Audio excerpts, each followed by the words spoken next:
तो hello friends and welcome back my YouTube channel AR educational hub. तो sir देखिए, जैसा कि आप सभी जानते हैं कि अभी एग्जाम को लेकर कितनी सारी बातें मुद्दे उठे हुए हैं, चाहे वो बोर्ड एग्जाम हो या फिर हो यहाँ पर जेईई मेंस या फिर हो यहाँ पर नीट की एग्जाम। सर सारे ही परीक्षाएं अभी यहाँ पर कंडक्ट कराना किसी भी खतरे से मोड़ लेने जैसा बहुत ही बड़ा यहाँ पर काम हो सकता है, क्योंकि आपको पता है कोविड का यहाँ पर थर्ड वेव स्टार्ट होने वाला है। जैसा कि मैं बता दूं कि 220 में जब कोरोना के केसेस बहुत ही कम थे, अभी के मुताबिक तो बहुत ही कम कहेंगे भाई साहब, क्योंकि अभी तो यार कोविड के केसेस यहाँ पे लगभग 4 लाख से 5 लाख केसेस पर डे यहाँ पे मिल रहे हैं। तो पिछले की तुलना में अभी तो थोड़ा कोविड केसेस बहुत ही ज्यादा है। आप समझ सकते हो पिछले साल इसकी जो मार थी थोड़ा कम था, तो एग्जाम कंडक्ट कराने के चांसेस भी थे। आपका यहाँ पे जेईई एग्जाम कंडक्ट हुआ था, नीट एग्जाम कंडक्ट हुआ था, और जो भी यहाँ पे बोर्ड एग्जाम थे और जो भी 10th के एग्जाम थे उनको यहां पर कैंसिल कर दिया गया था। तो आप समझ सकते हो जब उस समय में जब कोरोना के सितम थोड़ा कम था तो आपने यहां पर एग्जाम कैंसिल करवा दिया था। अब तो सर यहां पर महामारी तो ऐसी हो गई है कि जब किसी को होते ही यहाँ पे समझ में नहीं आता है कि कोरोना पॉजिटिव है या फिर क्या है। कभी तो यहाँ पे तो डॉक्टर अभी बेहाल हो रहे हैं, डॉक्टर भी यहाँ पे पेशेंट को देखने से इनकार कर दे रहे हैं। कोरोना इतना भयानक अपना रूप यहाँ पे धारण किया हुआ है कि स्टूडेंट्स क्या बड़े बड़े लोगों के पसीने छूट जा रहे हैं। तो जाहिर सी बात है कि अभी के टाइम पे अगर एग्जाम लिया जाता है तो यहाँ पे सिचुएशन बहुत बुरी हो सकती है। जैसा कि एक्सपर्ट्स ने बताया कि अभी जब जैसे जैसे समय बढ़ेगा, समय बढ़ते के साथ अभी यहाँ पे कोरोना का थर्ड स्टेज स्टार्ट होने वाला है और उसमें ज्यादा से ज्यादा इफेक्ट पड़ेगा वो बच्चों को पड़ेगा।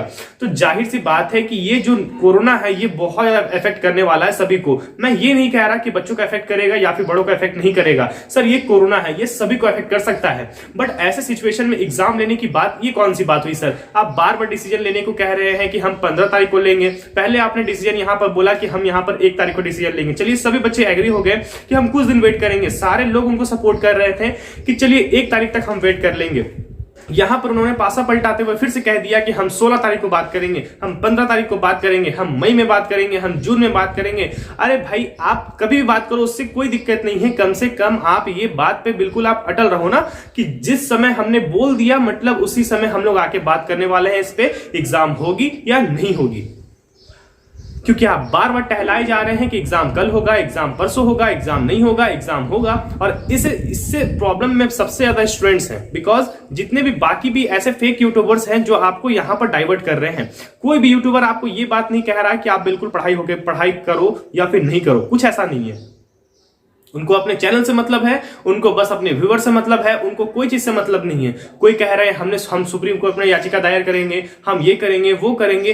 अरे भाई मेरे स्टूडेंट जितने भी व्यूअर हैं प्लीज सुनो इस बात को मेरी, प्लीज जो रियल ट्रूथ है ना वो सुनो। लड़ाई हो रही है, मैं ये नहीं कहता लड़ाई मत करो, लड़ो भी पढ़ो भी। आप सारा कॉन्सेंट्रेट उस तरफ कर दे रहे हो। अगर इनकेस अगर एग्जाम हो जाती है तो आप ये गलत समझ रहे हो। जिनको पढ़ना है वो पढ़ाई कर रहे हैं। अगर आप परेशान हो तो मैं यहाँ पे सेशन स्टार्ट करने वाला हूँ 2 आवर्स का, रेगुलरली 6 आवर्स का मैं यहाँ पे सेशन स्टार्ट करने वाला हूँ, उसमें ज्वाइन करके आप पढ़ सकते हो। जो भी आपको ये सजेस्ट कर रहे हैं ना कि एग्जाम कैंसिल हो जाएगा, आप मेरा सपोर्ट करो। भाई मैं ये कहता हूँ एग्जाम कैंसिल होना चाहिए, बट उनके जगह पे आप चल के लड़ने लगो, ये कोई बात नहीं हुई। वो रेगुलरली आपसे बात कह रहे हैं कि एग्जाम कैंसिल होगी, आप सपोर्ट करो, ये करो वो करो। अरे भाई ठीक है, एक बार आपने सपोर्ट किया, चलिए कोई बात नहीं है, मगर बार बार आप उन्हीं पे फोर्स कर देना ये कोई बात नहीं। वो आपको ही पढ़ना है सर, आपके पास समय नहीं है, आपको भी पढ़ना है। तो बिल्कुल और बिल्कुल मेरी बातों को समझिए, क्योंकि मुझे पता है कि सही बातें लोगों तक बहुत कम ही पहुंचती है। समझ रहे हो ना? इसलिए प्लीज ख्याल रखो इस बात का। बाकी आपकी मर्जी है, आपका लाइफ है, आप किसी के भी चैनल पे जाके देख सकते हो, मुझे कोई फर्क नहीं पड़ता इससे। ठीक है, दूसरी बात मैं कहना चाहूंगा कि कल हम लोग एक प्रोटेस्ट करने वाले हैं फिर से। देखिए प्रोटेस्ट चलता रहेगा, प्रोटेस्ट जो है वो चलता रहेगा, ऐसा नहीं है, प्रोटेस्ट चलता रहेगा। मैं ये नहीं कहता प्रोटेस्ट नहीं करना है। आप ट्वीट करो, 1 ट्वीट करो, 2 ट्वीट करो, जब टाइम मिले तब ट्वीट करो। अब ये नहीं कि पढ़ाई छोड़ के आप दिन भर ट्वीट कर रहे हो, दिन भर ट्वीट चेक कर रहे हो, दिन भर ट्वीट चेक कर रहे हो, तो ऐसा नहीं करना है। ठीक है, आई होप मेरी बातों को आप लोग समझ पाए होंगे। तो चलिए मिलते हैं नेक्स्ट वीडियो में, तब तक के लिए धन्यवाद। और रात को लाइव सेशन जरूर अटेंड कीजिएगा सर, आज का लाइव सेशन बहुत स्पेशल होने वाला है आप लोग सभी के लिए। धन्यवाद।